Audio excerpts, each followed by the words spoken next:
Class 6 এই ভিডিওতে আমি দুর্গামোহন মুখোপাধ্যায় রচিত ভারতের মুক্তি সংগ্রাম এই গল্পটির সারাংশ এবং প্রশ্নোত্তর আলোচনা করব।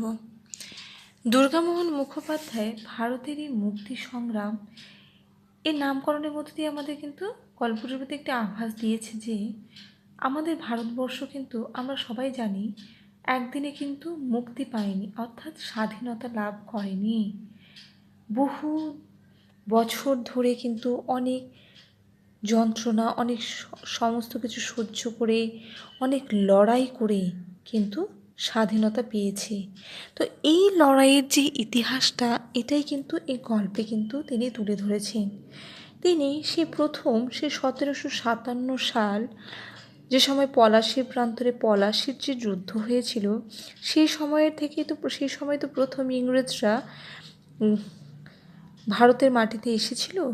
তো সেই সময় থেকে কিন্তু তারপর তারা কি হয়ে যায়, ধীরে ধীরে তাদের স্বার্থ কায়েম করে থাকে, তাদের ব্যবসা চারিদিকে ছড়িয়ে ফেলে। এভাবে করে কিন্তু তারাই এক সময় দেশের রাজা হয়ে ওঠে।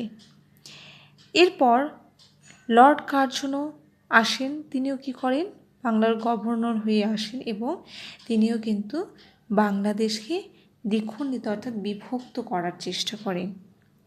কিন্তু সেই সময় ভারতীয়রা একেবারে চুপ করে থাকেননি।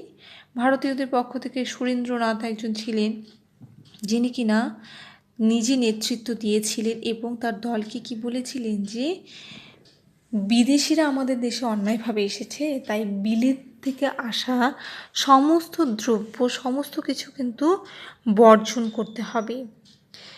তারপর আবার এই সময় কি হয়েছিল, গুপ্ত আন্দোলনও কিন্তু মাথাছাড়া দিয়ে উঠেছিল, যা বাংলার ইতিহাসে কিন্তু আজও অগ্নিযুগ নামে পরিচিত। এরপর ধীরে ধীরে কি হয়, ইংরেজরা ভারতবাসীকে কি করতে থাকে, ইংরেজরা ভারতবাসীকে সেই অত্যাচার করতে থাকে ভারতবাসীদের ওপর। তারপর মহাত্মা গান্ধী কি করলেন, তিনি অহিংসর পথ বেছে নিয়ে তিনি ইংরেজদেরকে কিন্তু বিদায় জানাতে বলেন, অর্থাৎ ভারতবর্ষ ছেড়ে চলে যাওয়ার কথা বলেন। অহিংসার পথে আন্দোলন করেছিলেন তিনিও, কিন্তু সেটা খুব একটা তেমনভাবে কার্যকরী হয়নি। কিন্তু একদিনে তো স্বাধীনতা হয়নি, ধীরে ধীরে দেখা যায় নেতাজি সুভাষচন্দ্র কিন্তু কি করেছিলেন, তিনিও কিন্তু এক দল গঠন করেছিলেন। তো সেই আজাদ হিন্দ ফৌজ, সেই দলকে নিয়েও তিনি কী করেছিলেন, ভারতীয় থেকে ইংরেজদের বিতাড়িত করার প্রচেষ্টা করলেন এবং একটা সফলতাও পেলেন। সেটা হলো মেদিনীপুর থেকে প্রথমে ইংরেজরা ধীরে ধীরে বিতাড়িত হলো।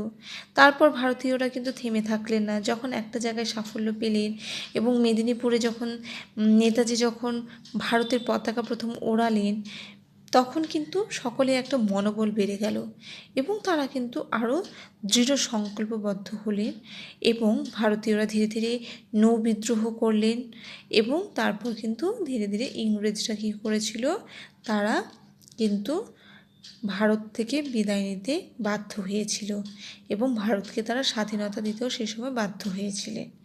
এভাবে করেই আমরা জানি যে আমরা স্বাধীনতা পেয়েছি। তো এবার এখান থেকে যা যা তোমাদের পড়তে হবে সেগুলো দেখো। 2 ক, পলাশীর যুদ্ধ কবে হয়েছিল? উত্তর 1757 সালে পলাশীর যুদ্ধ হয়েছিল। ক্ষয় প্রশ্ন, সিপাহী বিদ্রোহ কবে হয়েছিল? উত্তর 1857 সালে সিপাহী বিদ্রোহ হয়েছিল। গয়ের প্রশ্ন, 2 যুদ্ধ অর্থাৎ এই যে পলাশীর যুদ্ধ, সিপাহী বিদ্রোহ, এই 2 যুদ্ধ কত সময় ব্যবধানে হয়েছিল? খেয়াল করলে দেখবে দুটো সাল, যে দুটোর মাঝখানে কিন্তু ঠিক 100 বছরের ব্যবধান। তাই কি হবে উত্তর, 2 যুদ্ধ 100 বছর ব্যবধানে হয়েছিল। ঘয়ের প্রশ্ন, আজাদ হিন্দ ফৌজের নেতৃত্ব দিয়েছিলেন কে? উত্তর নেতাজি সুভাষচন্দ্র বসু আজাদ হিন্দ ফৌজের নেতৃত্ব দেন।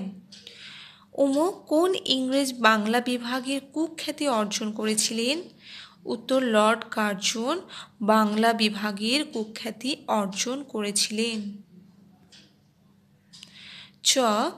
গুপ্ত আন্দোলনের যুগকে এক কথায় কি বলে? উত্তর, গুপ্ত আন্দোলনের যুগকে এক কথায় বলে বাংলার অগ্নিযুগ। 3-এর প্রশ্ন, তিনি প্রথম বিলেতি কাপড় ও বিলেতি পণ্য বর্জনের আন্দোলন করে ইংরেজকে জব্দ করেন। তিনি বলতে কার কথা বলা হয়েছে?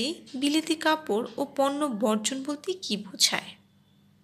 তাহলে তিনি বলতে প্রথম আগে জেনে নিই কার কথা বলা হয়েছে এখানে। তিনি বলতে সুরেন্দ্রনাথ বন্দ্যোপাধ্যায়ের কথা বলা হয়েছে।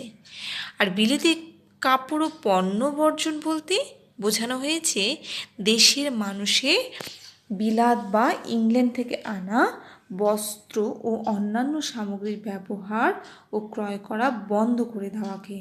অর্থাৎ দেশের লোকেরা আর বিদেশি দ্রব্য বা বস্ত্র বা যে কোনো সামগ্রী তারা কিন্তু আর ব্যবহার করবে না, এমনকি সেটা কেনাও কিন্তু বন্ধ করে দেবে। এটাই ছিল বিলেতি কাপড় ও পণ্য বর্জন করার অর্থ।